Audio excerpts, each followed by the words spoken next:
Hey, you, Nina here. You are officially listening to season 4 of Triggered. Can we play with that? Welcome, y'all. So, interestingly, I am recording this in 2022 at the very end, and season 4 is all 2023, baby.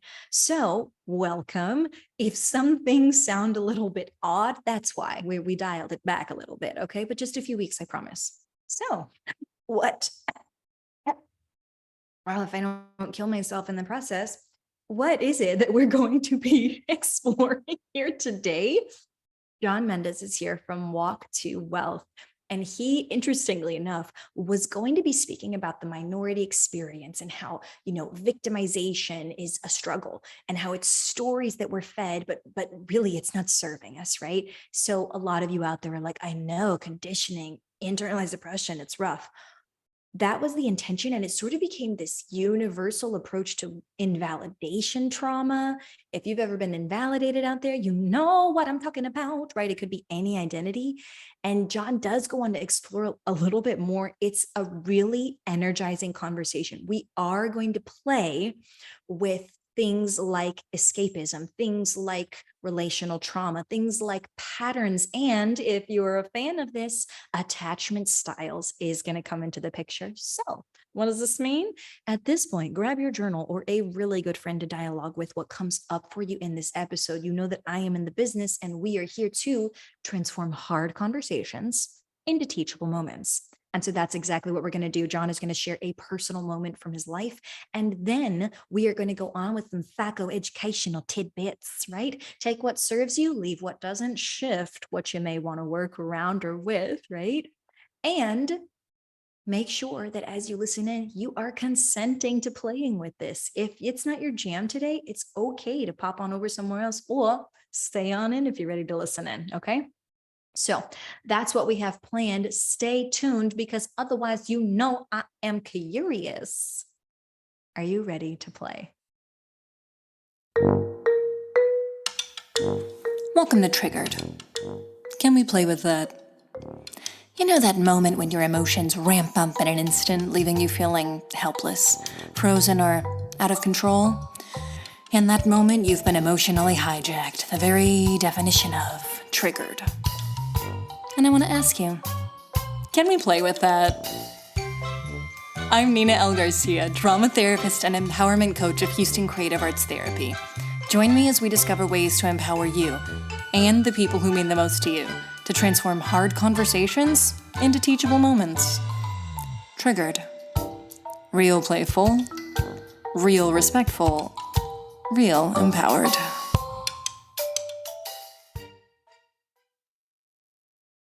Let's take a breath.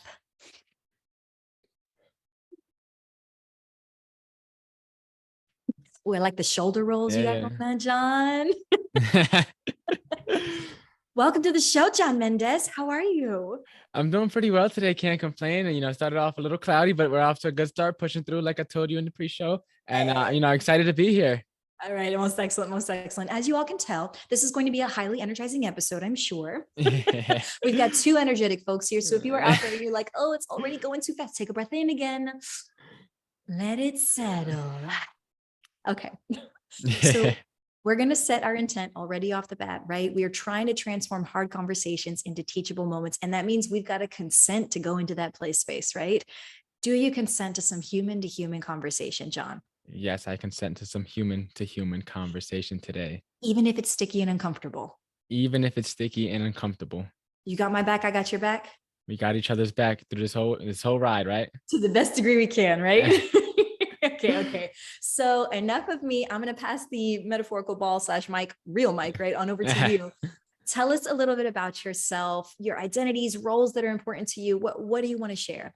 Yeah, so I actually been doing a lot of clarity work, right? And so I used to have a little more, I guess, designations or titles, I guess, to my tagline. But my name is John Mendez, and I'm the host of the Walk to Wealth podcast. That's nice and simple. That's it. I'm also a licensed realtor. I have a SMMA that I do on the side. I've been able to teach a bunch of realtors about social media marketing, things like that. But I've been, as I said, doing a lot of clarity work and really trying to figure out, what it is that I want to do for this upcoming year and set my intentionality for the upcoming year. And the podcast is where, I really want all my efforts and my identity. I also, I played sports, very active. Athlete. What else do I do? I can dance as well. I've been Okay. known to be the life of the party as well. So I'm a pretty fun guy, if I do say so myself. You're the fun guy. Okay, great. Yeah, I'm the fun guy. Thank you so much. Before we keep going, I do also like to say now that we've helped locate a little bit about who you are, right? Because for everybody out there, when somebody's like, who are you? How would you describe yourself, right? You really can't encapsulate the fullness of a human being in a sentence or right like that. So Yeah. thank you for sharing a little bit. And now, before we launch into your moment and the sharing of your moment, right? Let's do an internal weather check-in. For those who are unfamiliar with this, right, I'm asking John, and I would definitely invite you to ask yourselves, what's going on internally, right? What does the scene look like? What's the weather like? What's the temperature? Is it, here on planet Earth, or is it out there on Mars, right? So just as we think about we're trying to transform a hard conversation today into teachable moments or moments. What's your internal weather?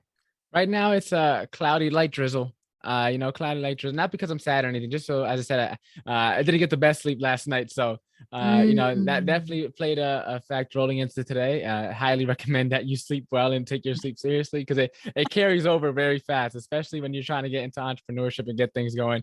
If you stop taking care of your sleep, your sleep will start getting after you, right? And so make sure to take care of yourself. But I have a feeling that by the time this conversation is over, it'll be very sunny. Well, we'll see. We'll see. Okay, so we've got this cloudy, drizzly. I like that you already, right? You're helping us to interpret that scene, because a lot of people be like, oh, John's sad, right? Which is a massive assumption because of the Hmm. rain, right? And so you were like, no, I'm feeling a little vulnerable, right? I didn't get Yeah. enough sleep last night. I'm coming in. I got to show up and show out, right? So hopefully we are going to go at a reasonable pace for you. And you just, again, it's this human to human conversation. And are we ready to launch into the title of your moment? Can I take it there? Yeah, let's get into it. Okay, so the title of the moment that you gave me is Life Isn't Fair, Nor Should It Be. And the takeaway that you're hoping people will get by the end of this episode is the idea that life happens for you, not to you. So thank you for sharing the title and that takeaway that you're hoping. I'm going to pass it back over to you. If you could share that story, that moment of life isn't fair, nor should it be, in a nutshell with us, what would you share? Yeah, definitely. So I'll take you back a little bit. So like for me, right, so I grew up in the projects, right? It was 9 of us in a 2-bedroom for the most part. And I didn't even have a bed probably until I say we moved my 5th grade year. So I would sleep on the couch. My uncle, I grew up in a Dominican household, half Dominican, half Guatemalan, right? My Okay. grandparents immigrated here. My mother, me and her, to this day still don't really have a good relationship at all. My Mm. father was very much so absent in my life up until like about a couple years ago, around like 2019. Me and him started seeing each other more, and now we're on good terms again. Wow. What else? And for the most part, I was in my head, right? I was the golden child, right? And I'll get into like the actual Golden storage. child. I was the golden child. I had the great grades. I was doing good in school. I was, involved in sports. I was involved at church, right? I was in the after school programs. I was as Okay. good can get in my head. Yeah. And Okay. for me, I had my sister, and she's kind of opposite of me. Not saying she's a bad kid or anything, but she was not. She got into trouble with her teacher and stuff like that. And Okay. it at first, it kind of seems that it may seem a little childish, but as you know, all siblings tend to have a little bit of a rivalry. And Oh, so yeah. for Right. me, her being the little girl, of course, she was the favorite, right? And so, like for me, I couldn't understand that at that age as to why At what she. age? How old are you at this I point? was about this is like growing up, so elementary school and Okay, even into elementary middle school. school. And It's she's like younger. so, yeah, she's 6 years younger than me. Okay, 6 years younger than you. And Yeah, it seems like she's the one getting spoiled, despite the fact that you're the golden child. yeah, that exactly. She Okay. and so and all these different factors, and I think the peak of it was around middle school. I remember this one day, and so as I said, my grandparents that immigrated here. They don't know a lick of English, right? They know thank Mm. you, like they'll say thank you with a Spanish accent. They're like Oh, that's it. that's about it. They won't get Okay. any more English, right? Okay. And so it's like for me, my Spanish didn't really fully develop until probably around like I went to Dominican Republic after I graduated high school. That's when I really started like getting good at Spanish. And Mm. but I spoke Spanish at home. I could talk, Mhm. simple, the food, clothes, things like that, what I needed to get by. And Mhm. so growing up, as I said, when me and my sister, we would always clash, they would always take her side. And that starts to build up after a while, right? Mm.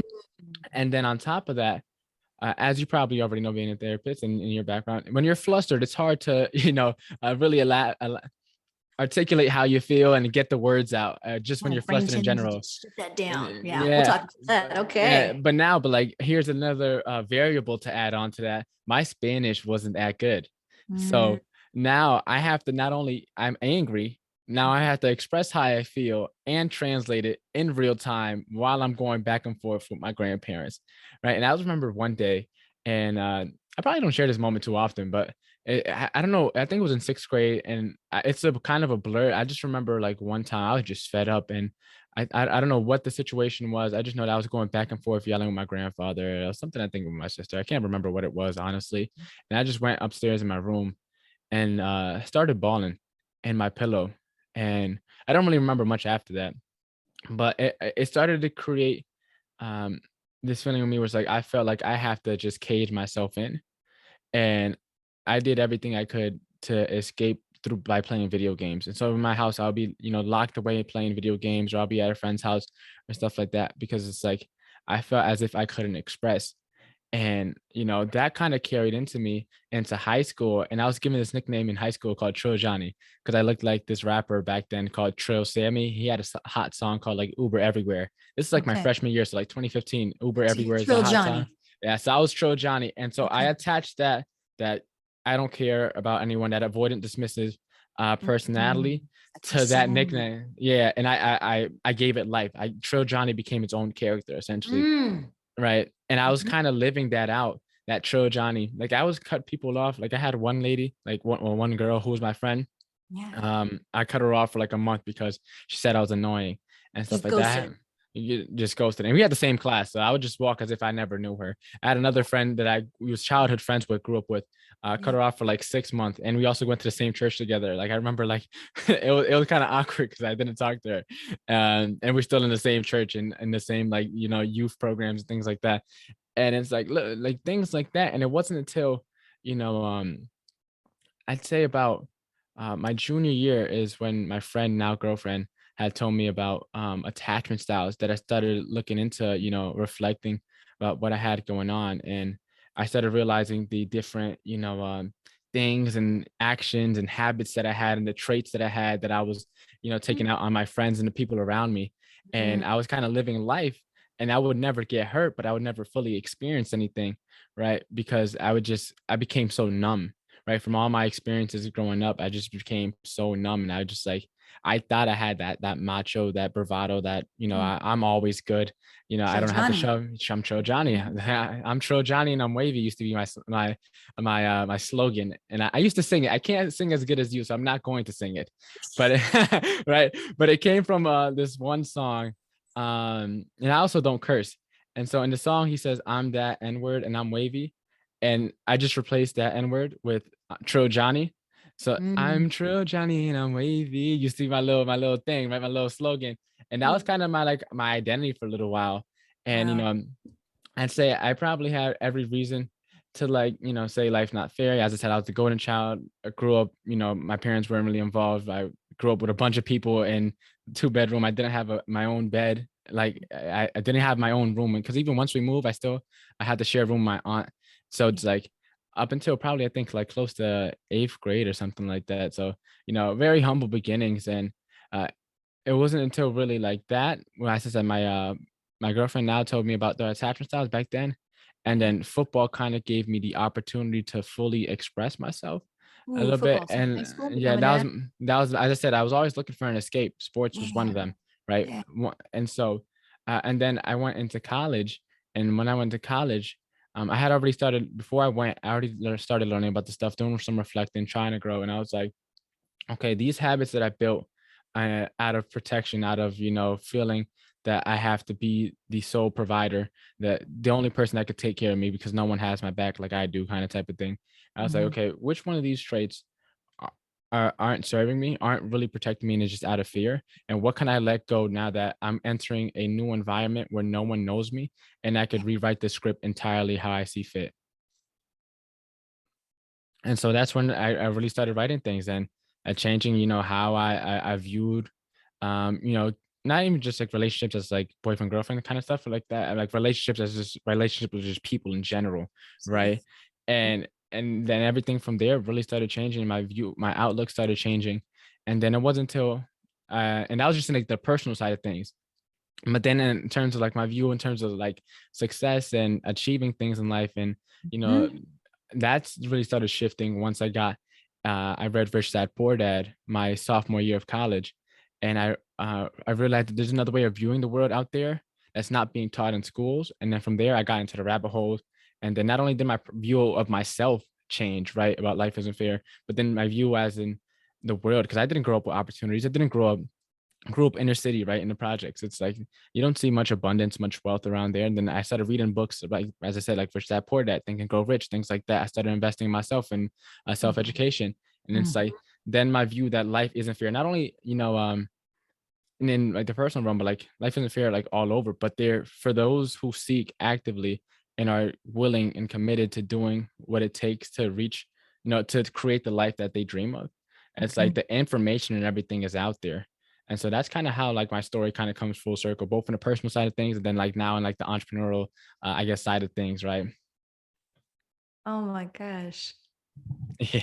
John, thank you so much for sharing.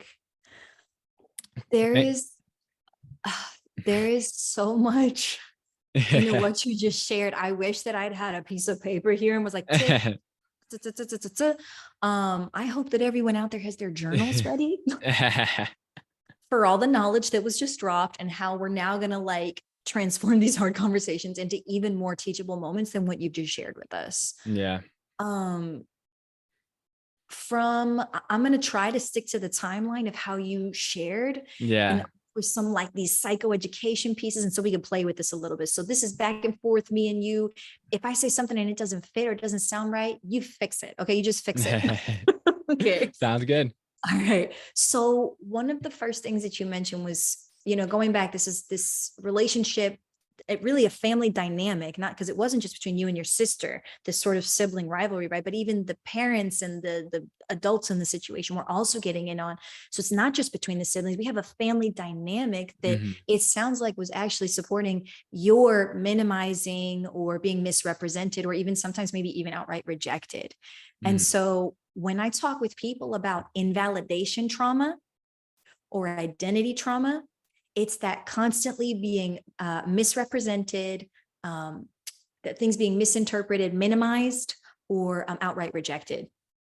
And so it develops, it's like microaggressions, like over and over and over and over until eventually your brain, and you were like, it's like threat response, right? Mhm. Your brain is like, wow, we keep getting pushed down. We keep getting minimized, misrepresented, outright rejected. This isn't safe for us. We've got to shut it down. We've got to put up some walls to protect you, right? Mhm. And like, that's our brain's job. It's like, we're going to do whatever it takes, including isolate you, including burn some bridges, right? And it's like, it's not thinking long term. It's thinking short term for our safety. And while we need this, say if we're like swimming in the ocean, la, da, da, da, da, da, da, and then we see a shark, right? Like Yeah. I absolutely need my brain to like emotionally hijack me, take me into high gear, let's get out of here, right? But when we have this constant relational trauma, right, or invalidation trauma, it's constantly invalidating. The brain still feels the need to protect itself. So when you shared, so vulnerably and honestly with us, thank you about you sort of like that shut down, you like went away. And then it was like, oh, well, we can't stay here. We need to still engage in the world. Enter the persona, right? And Yeah. it's like on Chill Johnny, right? Yeah. Chill Johnny can protect himself. Nothing gets to Trill Johnny, right? And it becomes this part of you that steps up and into the spotlight. I usually say, right, it's like no, you step to the side, right? All of you get to step aside. Trill Johnny's going to come here, and it steps into the spotlight.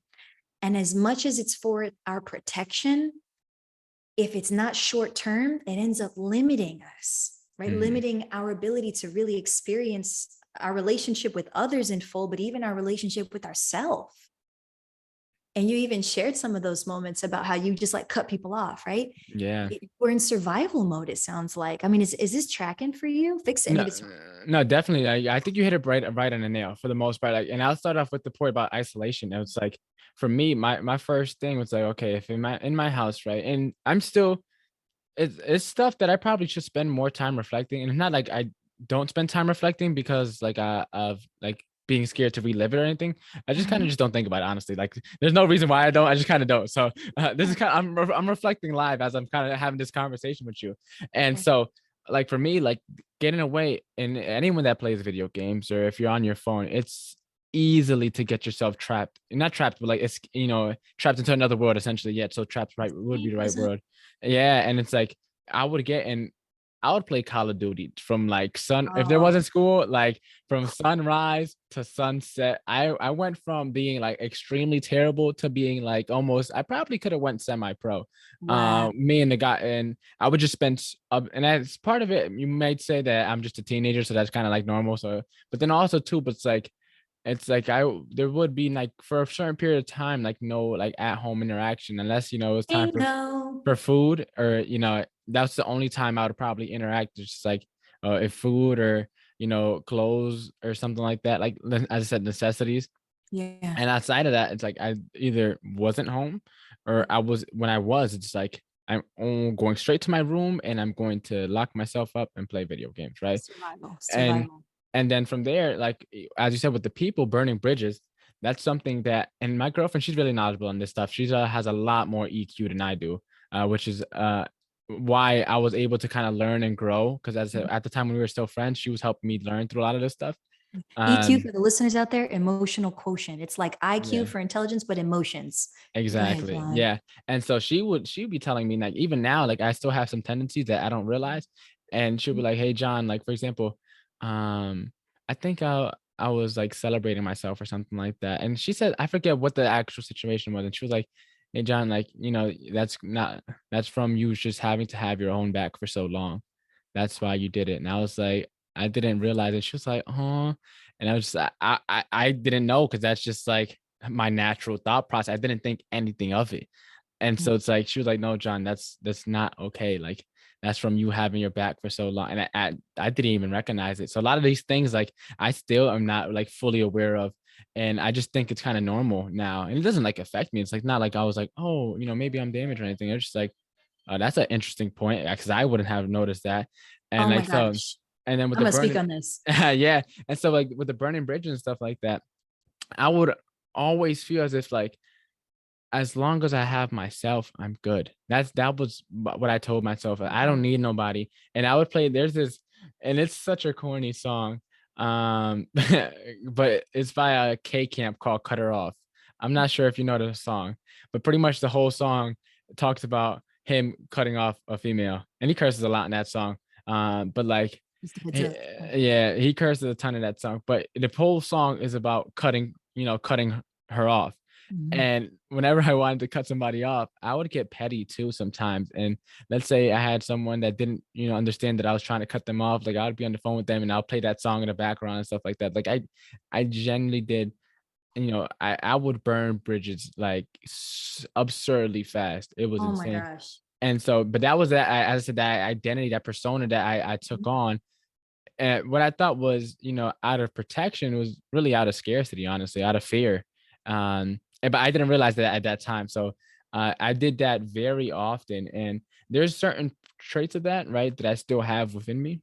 But Mhm. now it's more so out of choice, Mhm. right? It's a difference now, because before then that was out of survival, I feel Yes. like once, in order to master something, you should be able to face it head on and choose it. And it kind of comes back to that idea of virtue, right?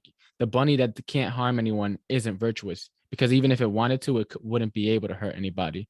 It's the Mm. lion that sees you, that can kill you, rip your head off, but chooses not to, that's virtuous.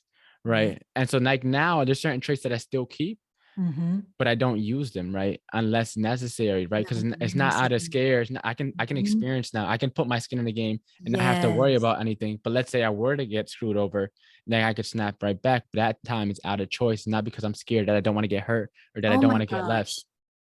I need to frame everything you're just saying, because I think some people are going to miss this. And we need to we could spend the rest of the episode on literally just what you're sharing right here. The difference between, now, I may not say this as eloquently as you, so I want you to fix it if I get it wrong. But the difference between what you said was, I thought it was out of protection, but I realized it was out of scarcity, right?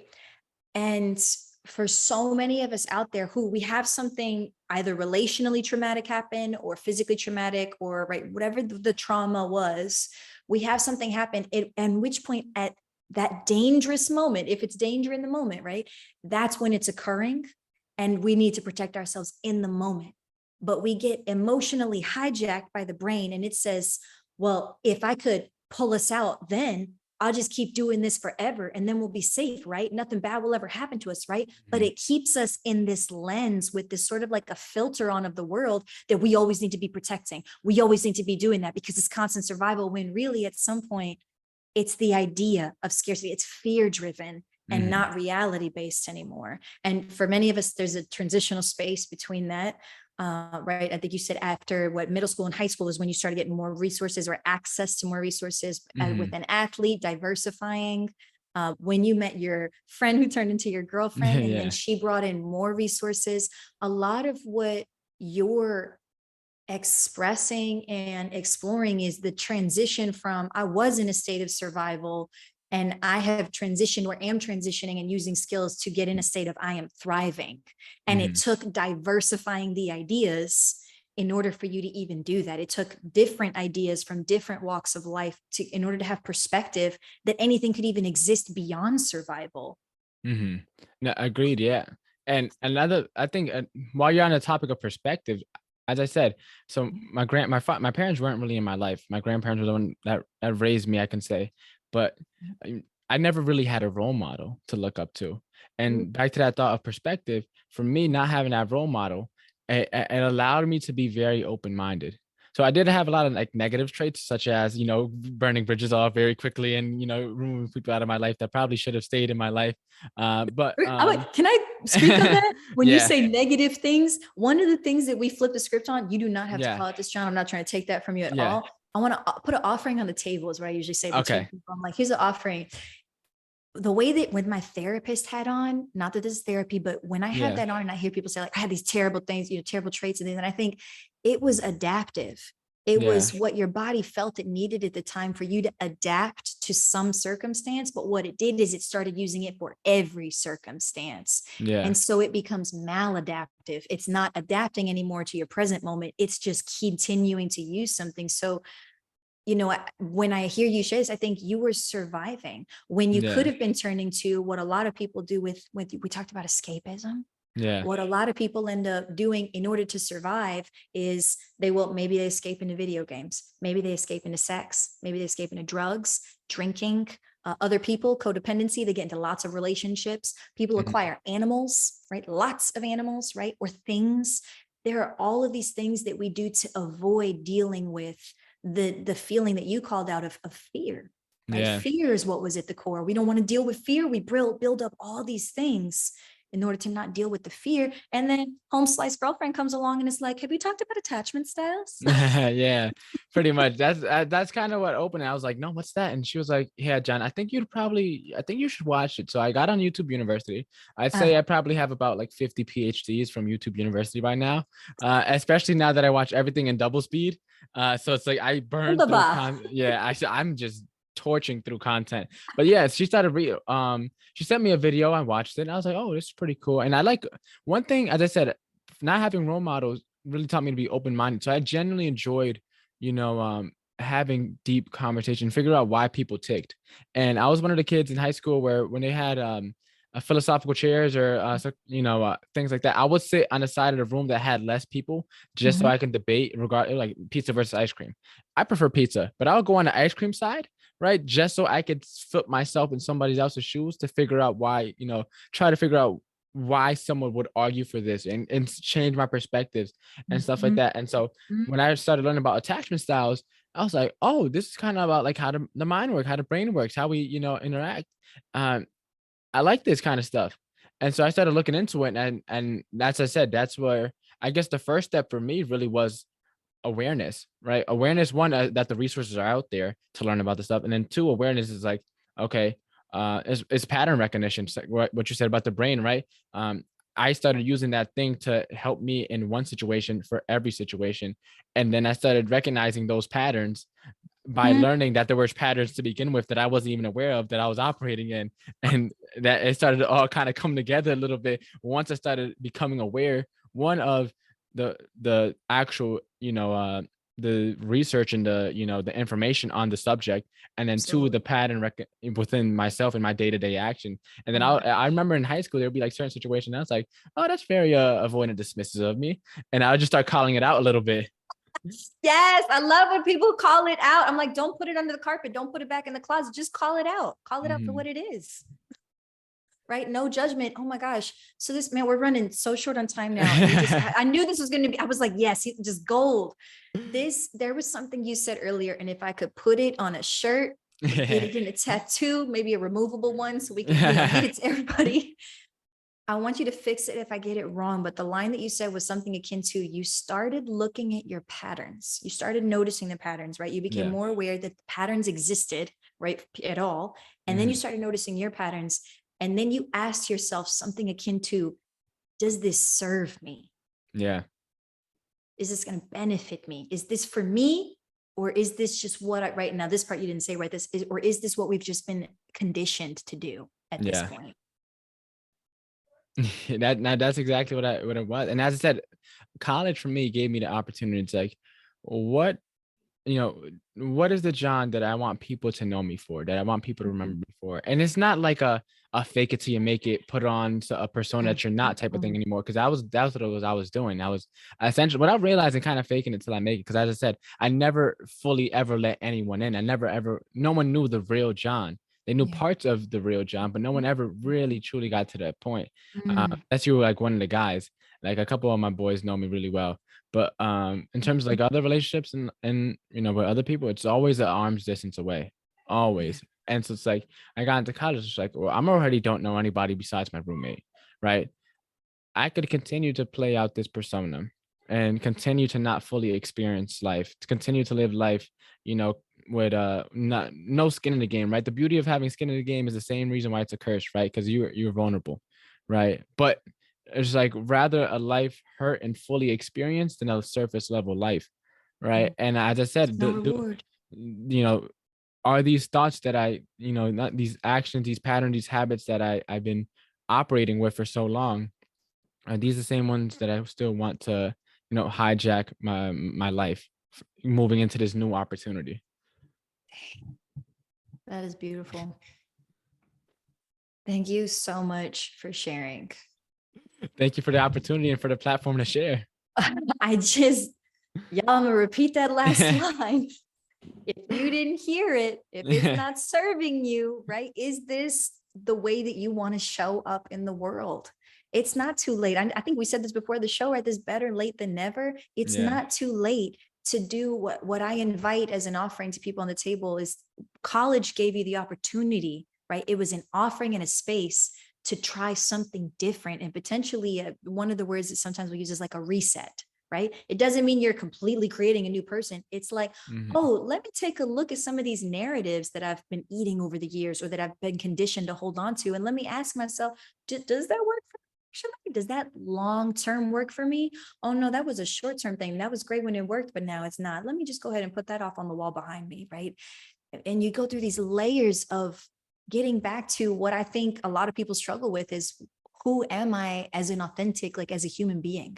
Mhm. Who am I as my authentic self when we're taught, and this is a whole nother episode we could do, right? But Yeah. when we're often conditioned and taught to behave and perform in a very particular way, that may not actually be true to who we are at our core as a human. Yeah, definitely. I want to add like one small point too, Absolutely. because you mentioned, in the beginning, right? You asked me, who am I? Who would I identify as, right? like you have to also ask yourself, is like, who are you? Not John, the podcast host, not John, the older brother, not John, the grandson, not John, the basketball player, the football player. Like when you take off all these identities, who truly are you? Like, what are you? And it's more so like, I don't think there's really an answer to it, kind of, but it's like more so it gets you thinking. And like, when I'm not playing these roles, whether it's at work, an employee or a business owner or whatever it may be, when I'm not playing all these different roles and I really get down to the source, who am I? It's a rhetorical question, but like you have to think sometimes. It's like when I'm not doing all these things, it's like, just who am I? 100%. John, y'all, if you take nothing from this episode, let it be this last bit, right?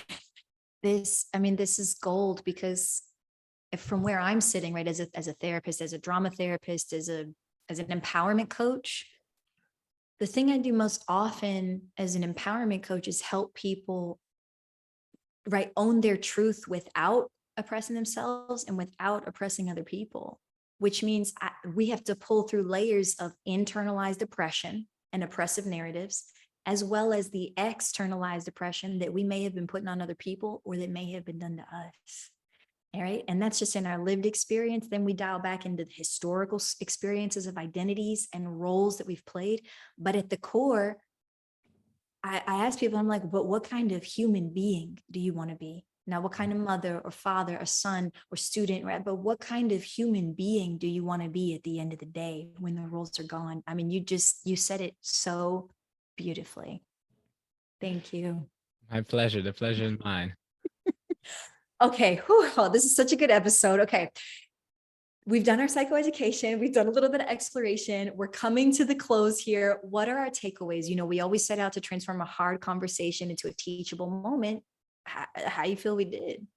I think we did an amazing job and got, tackled the issue from a bunch of different angles, and definitely went through it, not only just like examples, but like examples throughout the timeline of the story that I kind of told. We were constantly sharing examples at each step of the storyline. So I think it was definitely something that, was, as I said, very vulnerable, very I don't talk about these things on podcasts. So it's fun getting the opportunity to do so. So it was fun for me. And I hope that my energy, your energy, is hopefully, transferring through the headphones or through the phone or the speakers that this is playing out of. Yeah. Yes. Ooh, hey, I like okay. Oh my gosh. Yes. I think, there's so much vulnerability and honesty in what you have shared. So thank you. There was so much that we were able to transform. People, if you're not thinking about the moments you've been invalidated, if that's led to some trauma, we didn't even talk about the fact that you were like, I don't really think about these things. It may not be trauma, right? It may just be a memory or something. And so it doesn't mean you're traumatized. Reflecting can be a good thing. The personal reflection process can be a good thing. And you don't need trauma to reflect. There's information at your fingertips, right? It was beautiful when you said that. I was like, oh, we forget that. It's literally right there at our fingertips now, right? And so, oh man, there was so much escapism, coping mechanisms, triggers, attachment styles. Y'all, I'm throwing these words out because if you didn't write them in your journal, now is the time. Your challenge for the upcoming week is to explore this material, right? So I'm going to put it back over to you, John. We have explored, we have arrived near the end of the episode. If you were to check back in with your internal weather, what's it honestly look like now? It's so coincidental. Like I knew I had a feeling that it was going to be sunny.